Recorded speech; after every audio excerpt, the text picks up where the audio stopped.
मैंने नहीं देखा।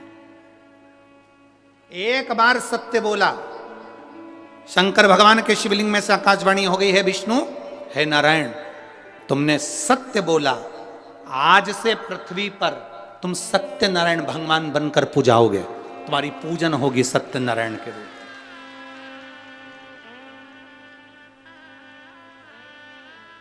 सारी दुनिया में आज भी सत्यनारायण भगवान की कथा होती है।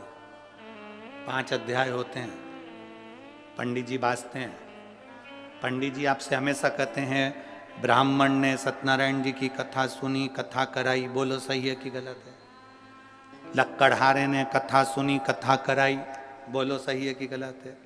राजा ने सत्यनारायण की कथा सुनी, कथा कराई, बणिये ने कथा सुनी, कथा कराई, पर उन्होंने एक बार भी ये नहीं बताया कि कथा कौन सी थी जो कराई थी, बाची थी और सुनी थी। वो कथा कौन सी थी? सत्यनारायण भगवान की कथा, असली कथा कौन सी है? ये तो 5 अध्याय में ये कहा गया कि उन्होंने सत्यनारायण जी की कथा करी और उन्होंने सुनी। सुनी तो कौन सी सुनी? लक्कड़हारे ने कथा सुनी, कौन सी सुनी? बणिये ने कथा सुनी, कौन सी सुनी? 5 अध्याय में केवल कथा सुनी ये बताया गया, पूजन करी ये बताया गया, पर कथा कौन सी थी? स्कंद पुराण में वर्णन किया गया कि सत्यनारायण की कथा ये है कि शंकर भगवान के शिवलिंग के चरण भगवान विष्णु को नहीं मिले थे और उन्होंने सत्य कह दिया था। तब भगवान शंकर प्रकट होकर उनको कह दिए थे, आज से तुम सत्यनारायण के रूप में पूजाओगे और तुम्हारी पूजन होगी, तुम सत्यनारायण बन जाओगे। ये सत्य है।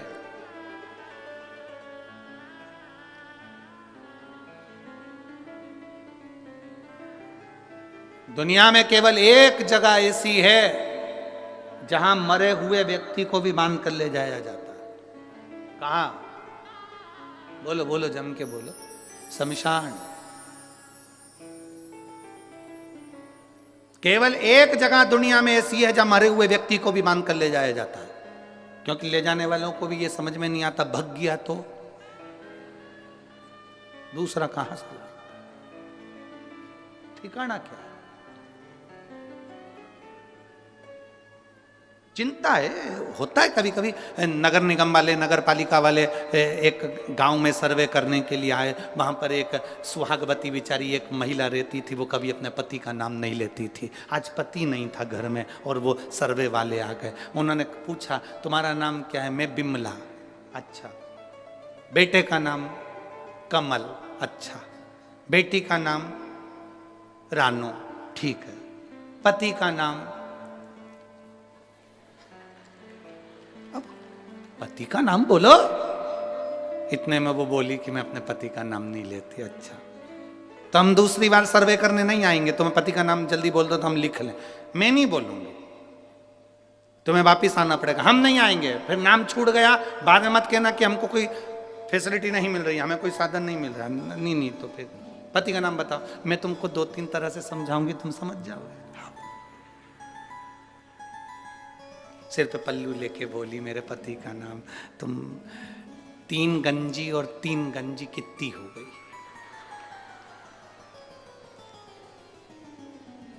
अरे बोलो तो, 3 गंजी और 3 गंजी कितनी हुई? 6 गंजी। बस मेरे पति का नाम यही है। सर्वे वाले, छगंजी। हाँ, छगंजी। 3 गंजी और 3 गंजी, 6। सर्वे वालों ने कहा, धन्यवाद देवी, चरण कहाँ है तुम्हारे? धन्यवाद। समझ में?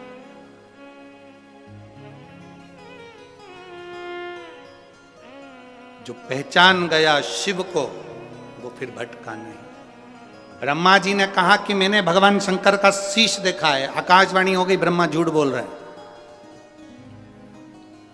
ना मानो तो केतकी के फूल से पूछ लो, केतकी का फूल ने झूठ कह दिया। आकाशवाणी हुई और आकाशवाणी होकर भगवान शंकर ने कह दिया, केतकी के फूल,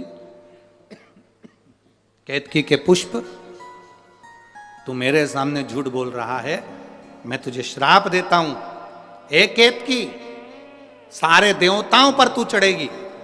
केतकी का पुष्प सारे देवताओं पर चढ़ेगा, पर शंकर पर कभी नहीं चढ़ेगा। एक केतकी का फूल भी अगर शिव पर चढ़ गया तो 1000 गौ हत्या के बराबर दोष लग जाएगा। केतकी ने कहा मेरी मत मानो तो गौ माता से पूछ लो। गाय से ब्रह्मा जी ने पूछवाया, क्या बताओ ब्रह्मा जी को क्या शंकर जी का शीश नहीं मिला? गौ माता ने कहा ब्रह्मा जी को शंकर भगवान का शीश मिल गया। आकाशवाणी फिर हुई और कहा गौ माता तू झूठ बोल रही है, तू जगत की मां है गौ माता, जगत की मां होकर गौ माता तू झूठ बोल रही है। ए गौ माता, मैं तुझे श्राप देता हूं, तेरा पूरा शरीर पूजा जाएगा पर तेरा मुख अपूज्य माना जाएगा। सनातन हिंदू धर्म के अंदर मंदिर की परिक्रमा आगे से होती है, वृक्ष की परिक्रमा आगे से होती है, कन्यादान आगे से होता है, वस्त्र दान आगे से होता है, मुद्रा दान आगे से होता है, सारे दान आगे से होते हैं। केवल सनातन हिंदू धर्म में केवल गौ दान ऐसा है जो गाय की पूंछ पकड़कर किया जाता है, पीछे से होता है, आगे से नहीं करा जाता। हिंदू धर्म में सारी परिक्रमा आगे से होती है, केवल गौ माता की परिक्रमा पीछे से होती है, पूंछ से चालू होकर पूंछ पे विराम होती है। क्यों? क्योंकि एक बार गौ माता ने झूठ बोल दिया था, इसलिए गौ माता की परिक्रमा आज तक पीछे से होती है।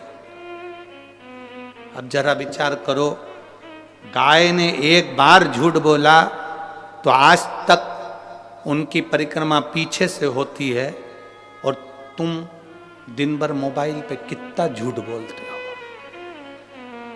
फिर तेरा क्या होगा रे कालिया? जरा विचार करिए, कितना झूठ। दुकान पे बैठे हो, कहते हो घर पे हो, दोस्तों के साथ बैठे हो, क्या कि मैं अभी आई रहा हूं, रास्ते में ही हूं, बिल्कुल रास्ते में। कितना झूठ।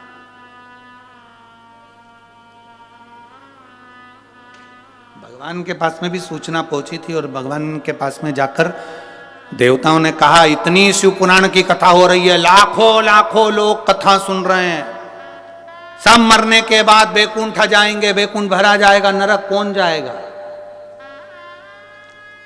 यमराज ने कहा चिंता मत करो, पृथ्वी पर एक व्यक्ति की बुद्धि फेर दी है, उसने एक यंत्र का निर्माण कर दिया है जिसका नाम मोबाइल है। व्यक्ति कितनी भी कथा सुन लेगा, दिन भर में 4-6 बार झूठ बोलेगा, नरक चले जाएगा। Direct department change, direct. एक झूठ व्यक्ति की जिंदगी को नरक में पहुंचा देता है, एक झूठ।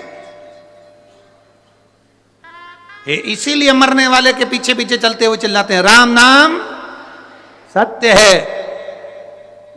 कुछ लोग चिल्लाते हैं जो 4-6 अर्थी के पास चल रहे होते हैं, बाकी के तो बात करते हुए जाते हैं, फसल बिगड़ गई, अब की बार गेहूं अच्छा नहीं आया, मरने वाला मर गया, चिल्लाने वाले चिल्ला रहे हैं, ये बात करते हुए जा रहा है, उसमें भी 2-4 तो मलते ही मलते जा रहे हैं।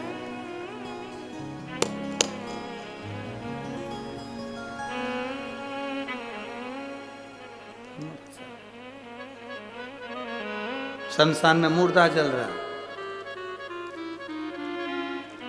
पहले थूक के आया, फिर बैठा राम नाम सत्य है, तब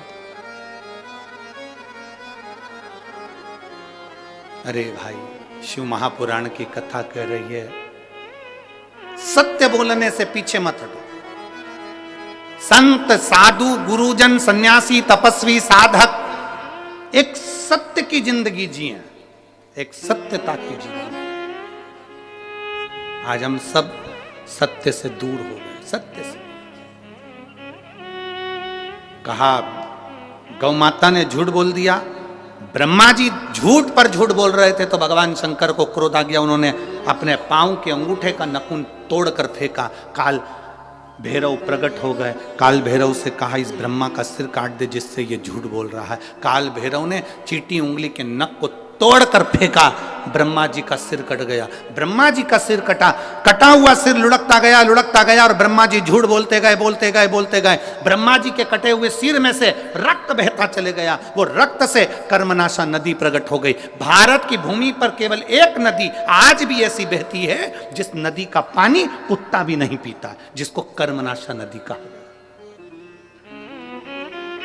केवल भारत की भूमि पर एक नदी ऐसी है जिसका पानी पक्षी भी नहीं पीता, कुत्ता भी नहीं पीता। उस कर्मनाशा नदी का जल जिसके शरीर पर छींटा भी पड़ जाता है तो उसकी 71 पीढ़ी में किसी ने दान करा होता है, पुण्य करा होता है, कथा सुनी होती है, भजन करा होता है, व्रत करा होता है, उद्यापन करा होता है, कन्यादान करा होता है, गौदान करा होता है, वो 71 पीढ़ी का पुण्य समाप्त हो जाता है। वो कर्मनाशा आज भी उत्तर प्रदेश में बह रही है, आज भी कर्मनाशा।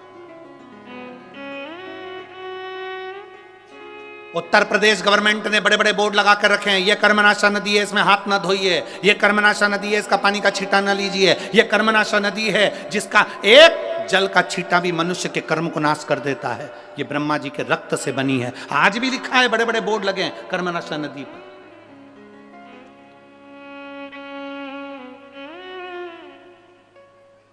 कई किलोमीटर दूर तक वो नदी बहती है, दोनों पाटों पर कोई नहीं रहता। आज भी कर्मनाशा, झूठ बोला है। भगवान विष्णु ने देखा कि ब्रह्मा जी का सिर कट गया, झूठ बोल रहे हैं ब्रह्मा जी अभी भी कटे हुए सिर से भी। भगवान विष्णु ने शंकर जी से क्षमा मांगी, इनको माफ कर दीजिए। कहाँ जाएंगे ये, इनका कटा हुआ सिर कहाँ जाएगा, आप कृपा करिए। आप भोले हैं, आप शिव हैं, आप त्रिकालदर्शी, आप कैलाशी, आप शंकर हैं, करुणा करिए, दया करिए। भगवान शिव ने कहा, सुनो नारायण, आपके कहने पर मैं ब्रह्मा जी के कटे हुए सिर को वर देता हूं, यह बड़ का वृक्ष बन जाएगा, वट वृक्ष बन जाएगा। इस वट वृक्ष के नीचे मैं स्वयं विराजमान होऊंगा और मेरा नाम बटकेश्वर महादेव कहलाएगा। मैं स्वयं बैठूंगा बटकेश्वर महादेव के रूप में विराजित।